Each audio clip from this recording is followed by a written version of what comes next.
आपने अकेले ही तीनों लोकों में त्राही त्राही मचा दी।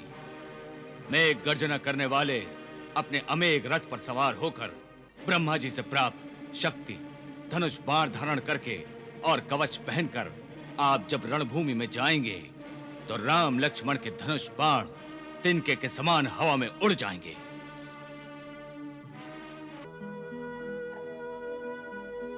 नाना जी, आज पहली बार हमारी आत्मा को यह आभास हो रहा है कि एक बार हमने असुर जाति के पराक्रम की जो धाक पृथ्वी, आकाश, पाताल, दशों दिशाओं में जमाई थी, उसके अंत का समय आ गया। असुर जाति का अस्तित्व अनिश्चित हो गया है।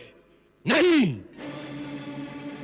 नहीं पिताश्री, इंद्र का वज्र, विष्णु का सुदर्शन और शंकर का त्रिशूल भी असुरों का अस्तित्व नहीं मिटा सके, तो बेचारे राम के बाण क्या कर लेंगे? युद्ध में तोला माशा हानि लाभ तो होता ही रहता है, परंतु उससे राष्ट्र की गतिविधि तो नहीं रुक जाती। इसमें संदेह नहीं कि कुंभकर्ण काका की मृत्यु हमारी सबसे बड़ी क्षति है, परंतु किसी बड़े से बड़े योद्धा की मृत्यु से देश तो नहीं हार जाते। महाराज, एक पर्वत टूट जाने से पृथ्वी पर प्रलय नहीं आ जाती। भैया इंद्रजीत ठीक कह रहे हैं। घात प्रतिघात ना हो तो युद्ध कैसा? गहरे से गहरे घाव को भी योद्धा को हंसते हंसते सहना पड़ता है। वीर की आंखों में आंसू नहीं, अंगारे बरसने चाहिए, तभी बैरी का बल क्षीण होता है। आपने अकेले ही तीनों लोकों में त्राही त्राही मचा दी। मेघ गर्जना करने वाले अपने अमेघ रथ पर सवार होकर ब्रह्मा जी से प्राप्त शक्ति, धनुष बाण धारण करके और कवच पहनकर आप जब रणभूमि में जाएंगे तो राम लक्ष्मण के धनुष बाण तिनके के समान हवा में उड़ जाएंगे। आप तो हमारे आदर्श हैं पिताश्री। आप इस प्रकार हतोत्साह की बातें कर रहे हैं। अतिकाय पुत्र, तुम परम शूरवीर हो, परंतु कुंभकर्ण लंका की नींव था, नींव। कुंभकर्ण की मृत्यु का अर्थ है लंका की नींव का शक्तिहीन हो जाना। नहीं पिताश्री, भैया अतिकाय और त्रिशरा के होते हुए लंका की एक ईंट नहीं हिल सकती। आप भी शत्रु की भाषा बोल रहे हैं। जैसे अकेले कुंभकर्ण को मारकर वो वनवासी ये समझ बैठे हैं कि उन्होंने लंका जीत ली।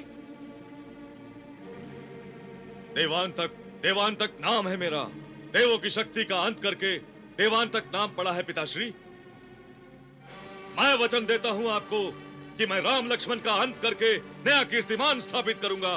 कल से मेरा नाम रामांतक हो जाएगा। नहीं, मेघनाथ के होते हुए छोटे भाइयों का युद्ध में जाना ठीक नहीं। पिताश्री की चिंताओं का मैं एक दिन में ही अंत कर दूंगा। भैया इंद्रजीत, हम आपसे आयु में छोटे हैं, परंतु वीरता आयु के अधीन नहीं होती। वीरता आत्मा का गुण है, शरीर का नहीं।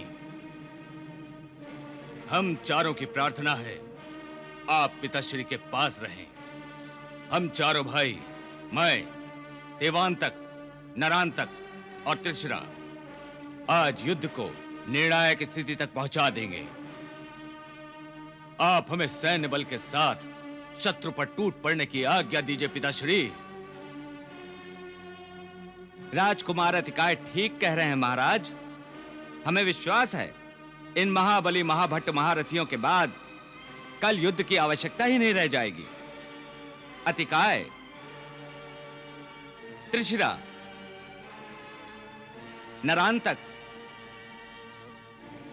देवांतक, आज युद्ध का अंत करके ही लौटेंगे महाराज।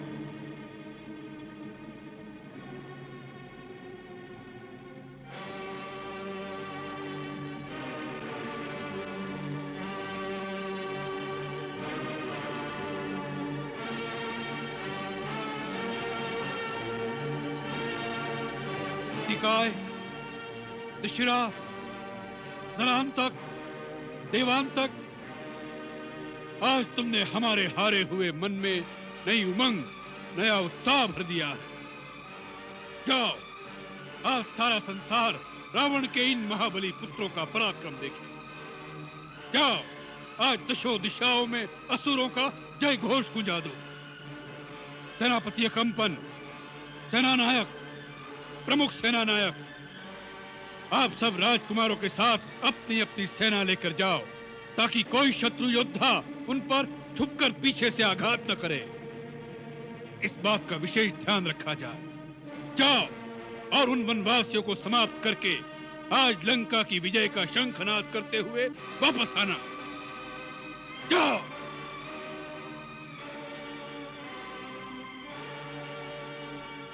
विजयी भव।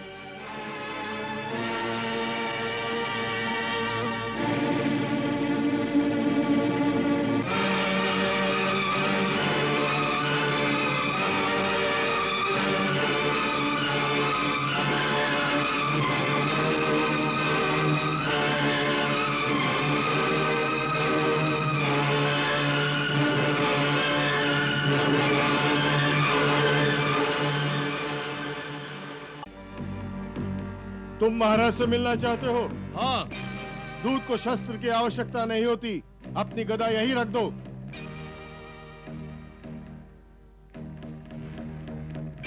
जय श्री राम।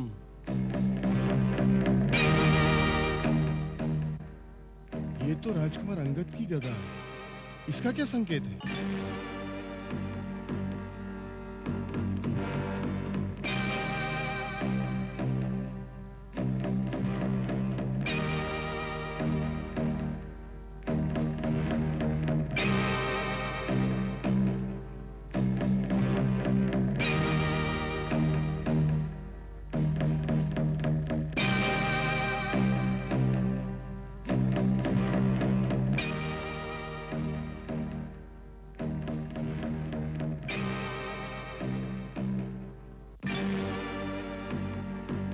सावधान! कौन हो तुम? राजदूत। किसका राजदूत? अपने स्वामी श्री राम प्रभु का दूत। आने का उद्देश्य लंका नरेश रावण को अपने स्वामी श्री राम प्रभु का संदेश देने। वहीं खड़े रहो, सेनापति की अनुमति मिलने पर ही आगे बढ़ सकोगे। मैं अनुमति की प्रतीक्षा करूंगा। कौन है? शत्रु का दूत है। शत्रु का दूत है, सेना नायक को सूचित कर दो। शत्रु का दूत है, सेना नायक को सूचित कर दो।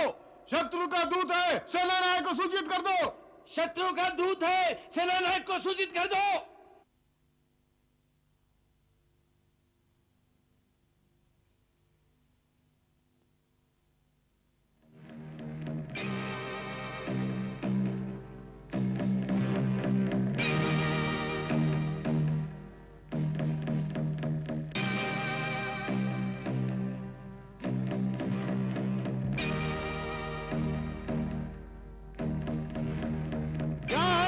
सेना नायक जी, शत्रु का दूत है, अंदर आने की आज्ञा चाहता है।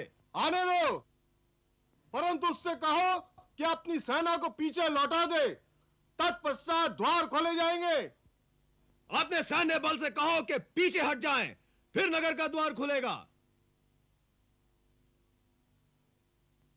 सब पीछे हट जाएं।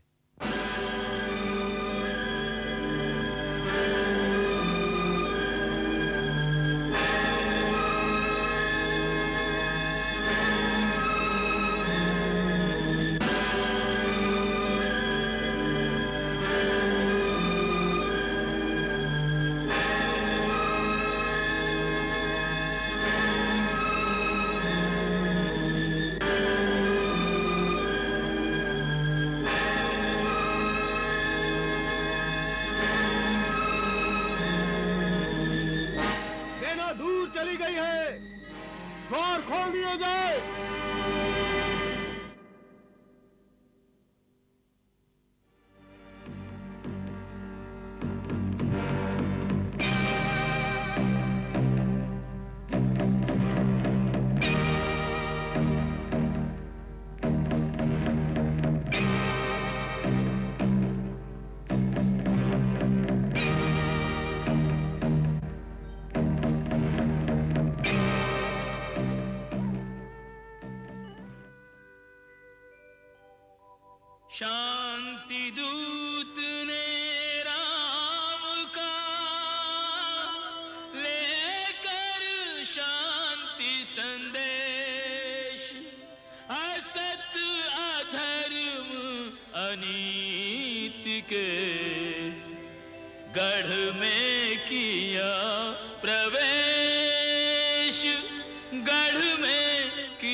तुम महाराज से मिलना चाहते हो? हाँ। दूत को शस्त्र की आवश्यकता नहीं होती, अपनी गदा यहीं रख दो।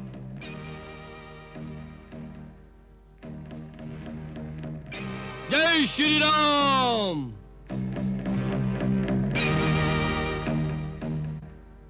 ये तो राजकुमार अंगद की गदा है, इसका क्या संकेत है? उन्होंने दूत से अपने शस्त्र छोड़ने के लिए कहा होगा, इसलिए राजकुमार ने अपनी गदा उन्हें न देकर अपनी सेना के पास भेज दी।